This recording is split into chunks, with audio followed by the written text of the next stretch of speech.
vir julle vertel van hierdie oulike ding. Sien julle hierso, hier tussen die deur en die muur is daar so 'n dingetjie, mens noem dit 'n skaapniertjie. Sakkie, nie 'n skaapniertjie nie, 'n skarnier. Man, jy het self vir my gesê dis 'n skaapniertjie. Daai skaapniertjie doen iets baie spesiaal. Sakkie, jy het verkeerd gehoor, dis 'n skarnier. En hy wil ook iets weet. Okay dan, hierdie skarnier. Hy buig so, wag, ons maak gou die deur 'n bietjie toe. Okay, sien, dis nou jou beurt om te shine. Ons maak 'n bietjie toe. Sien, kyk daar. Die muur bly daar so vas en hy laat die deur oop en toe maak. Hy mens noem dit 'n skarniertjie. So, hoekom ek met julle gesels oor die skarnier is, dit laat my dink aan Efesiërs 4. Sakkie, hoekom laat die skarnier dink aan Efesiërs 4? Luister, wie doen die video, ek of jy? Sst, nou, ek praat met die mense.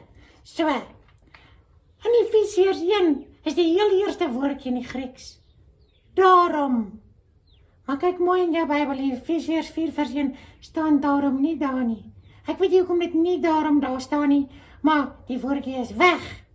Maar is 'n baie belangrike skarnierwoordjie. Dit staan in die boodskap of in die nuwe direkte vertaling van 2020, maar in die meeste Bybels is hy weg. Maar is 'n baie belangrike woord, want ek het iets uitgevind. In Efesiërs 1 tot 3 lees ons van die wonderlike goed wat God gedoen het en wat Jesus gedoen het. Dit staan vas, soos hierdie muur wat die deur vashou.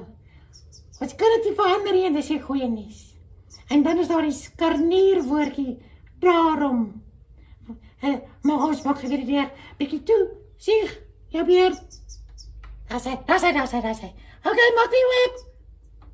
Ja, pas op my neus. Daar is hy. Die woordjie daarom sê, ja, Jesus het al hierdie goed gedoen, maar nou, daarom is dit nodig, dat ons lewe wys, dat ons in Jesus glo. Dit beteken ons tree anders op teenoor ander mense, en mense wat saam in Jesus glo. Ons leef spesiaal teenoor mekaar en saam met mekaar.